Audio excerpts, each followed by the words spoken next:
Olá pessoal, bom dia, tudo bem? Hoje é 26 de dezembro, eu queria, primeiro já desejar tudo de bom pra gente nesse fim de ano, que a gente tenha uma virada de ano maravilhosa, que 2024 seja um ano mais proveitoso, mais positivo, que a gente consiga equilibrar as forças que estão em choque no Brasil de alguma forma e que a gente consiga realmente objetivos mais importantes, mais elevados nesse ano de 2024. Eu peço desculpas por não ter feito uma mensagem de Natal, né? A gente ficou muito atribulado, eu sempre fico por conta da cozinha, então cozinhando e fazendo várias atividades culinárias, né? Nesse Natal, infelizmente não deu pra gente gravar um vídeo aqui de despedida, mas eu fiz no Instagram, mandei lá, fiz uns stories, e fiz também uns shorts aqui no YouTube. E a gente continua, né? Fechando o ano, eu vou deixar uns vídeos gravados aqui, vou gravar hoje uns 6 vídeos, deixar já pré-programados para entrarem aqui no YouTube. E hoje a gente vai, mais uma vez, tratar de criminologia no Espírito Santo. A gente tem que primeiro fazer uma ressalva com relação ao que representava geograficamente o Espírito Santo até meados do século XX. Era um local de passagem, muitas migrações, imigrações.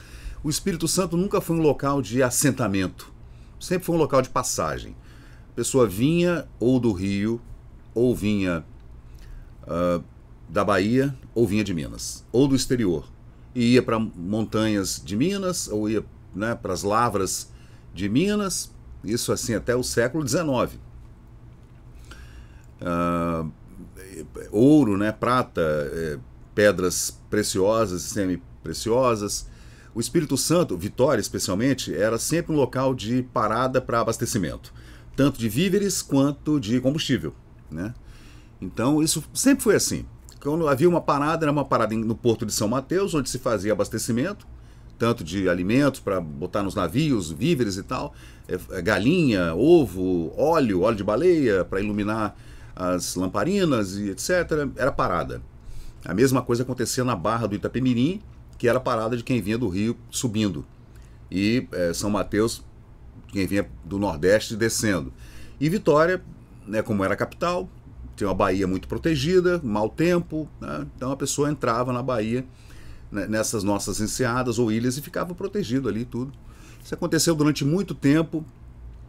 O Espírito Santo, a gente analisa até o final do século XIX, início do século XX, o Espírito Santo inteiro, o estado todo tinha 100 mil habitantes, o estado todo. Assim, uma estimativa bem, contando escravos, libertos, contando imigrantes italianos e tudo. Não tinha ninguém, o Espírito Santo é um estado vazio. Aliás, continua assim até hoje. A maioria da população vive no litoral, né? Então, como é um estado também muito montanhoso, ainda tem muitas paragens onde não vive ninguém.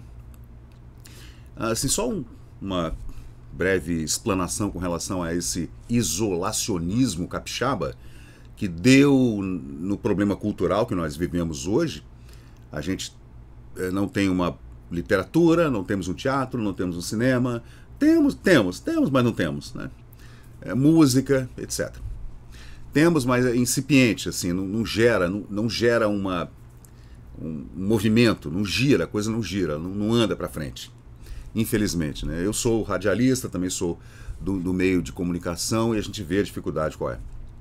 Mas, tirando isso, a gente vai agora fazer esse disclaimer, porque esse assunto aqui do Tenente Evaristo, que foi um homem da polícia estadual e capixaba vindo de outro estado, como migrante até foragido, como era muito comum, parou por aqui, ficou, né, e perpetrou crimes durante muitos anos, né, e a gente vai contar a história dele.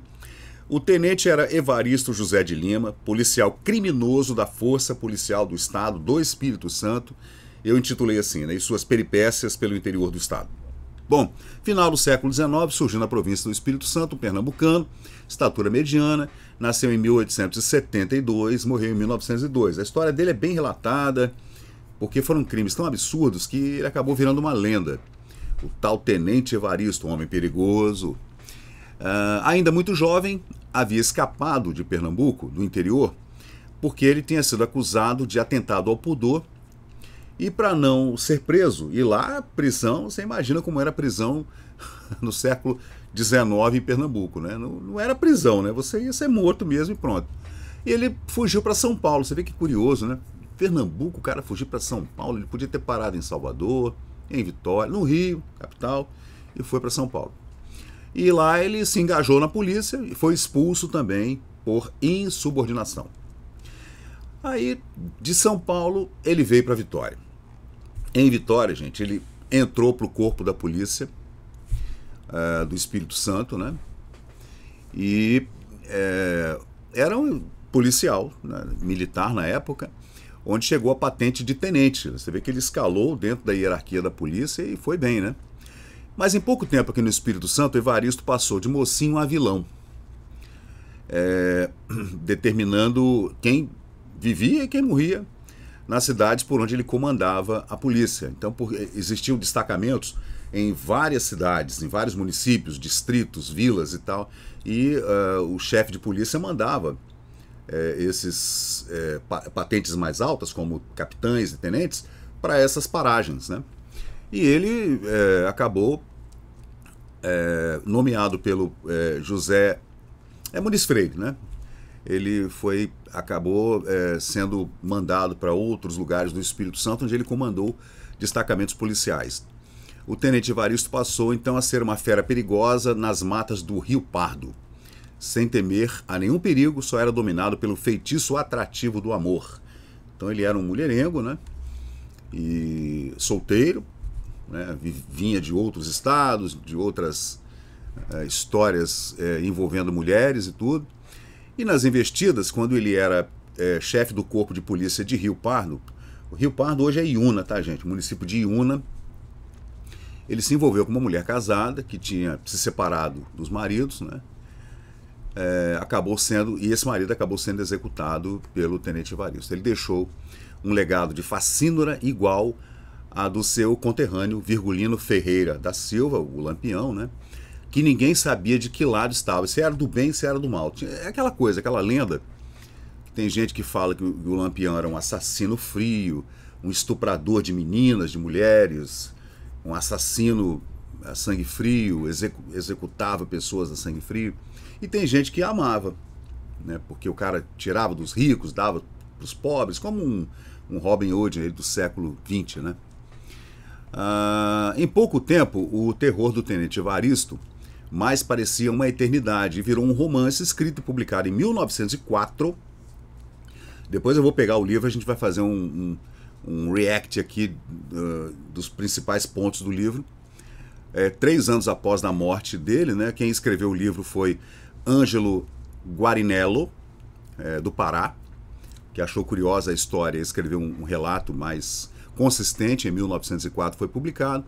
Ele advogava nas comarcas do sul do Espírito Santo. Em Rio Pardo exercia o cargo de coletor de impostos municipais, né? O livro, O Tenente Evaristo, o nome do livro, ele não foi vendido nas livrarias, mas foi recolhido pelas famílias, porque ninguém queria que a localidade ficasse com um nome sujo por conta desses crimes, né?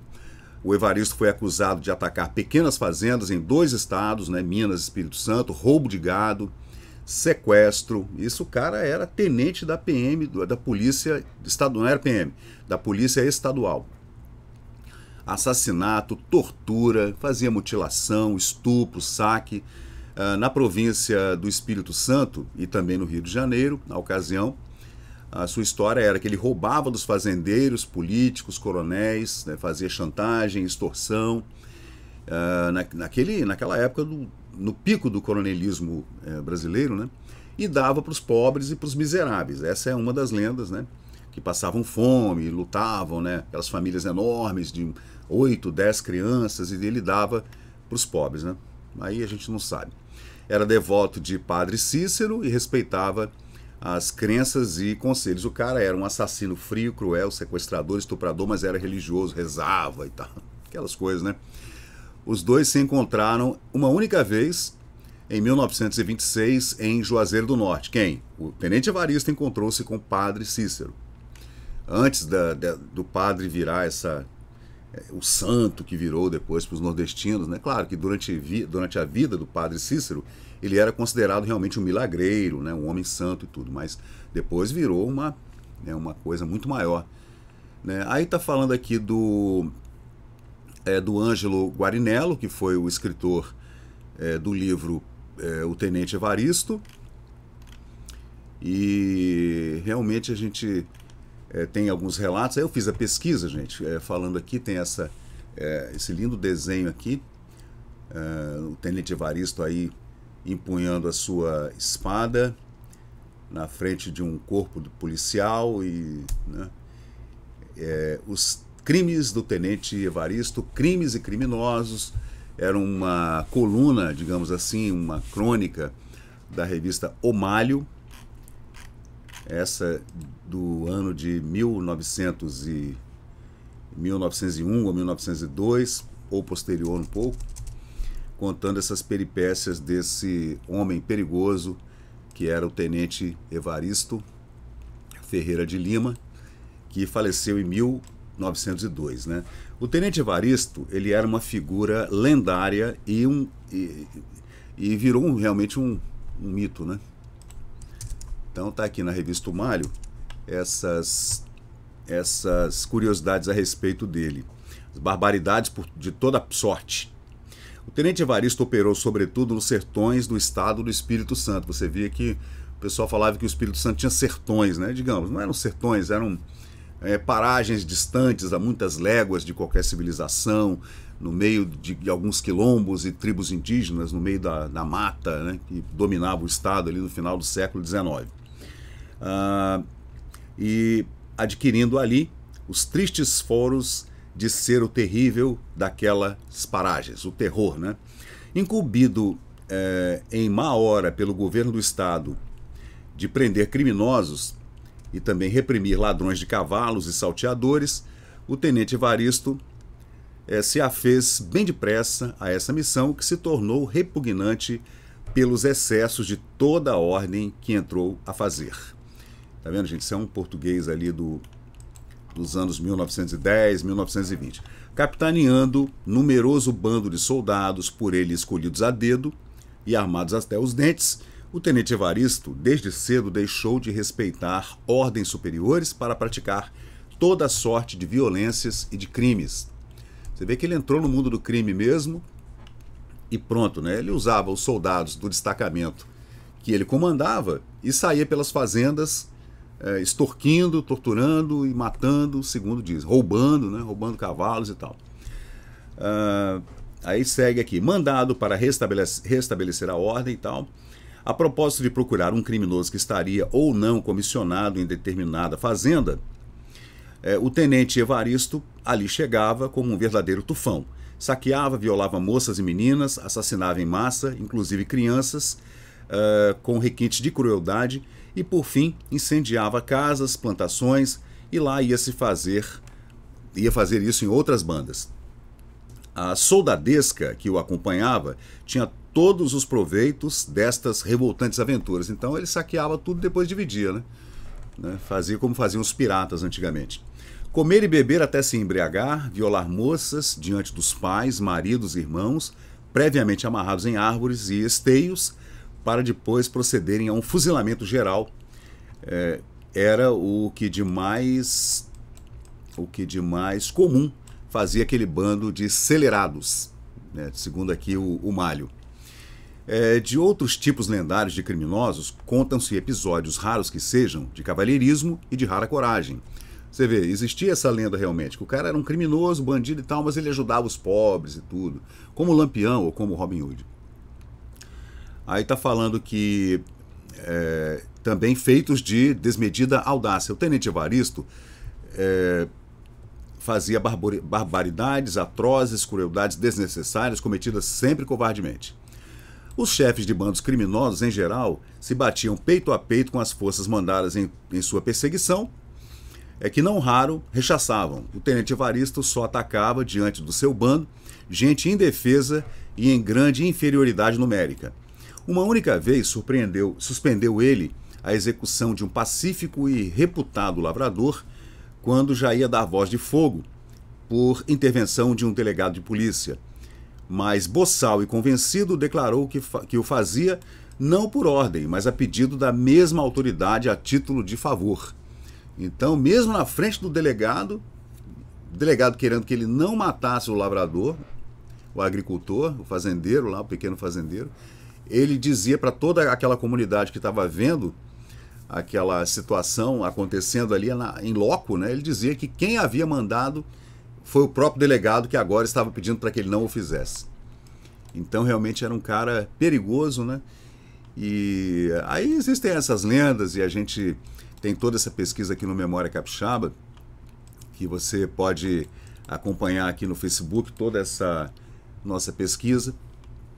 Cavalgando diante de sua força com destino à fazenda de Augusto S., onde devia proceder a uma diligência, o tenente Evaristo disse aos alferes, né, os seus cabos, né, que o acompanhavam, que o senhor Augusto S. o chamava comumente de carrasco e de bandido. Estava resolvido, antes de tudo, a liquidá-lo. Porque o cara falava mal do Evaristo, ele foi até a fazenda lá do senhor Augusto S. para matá-lo.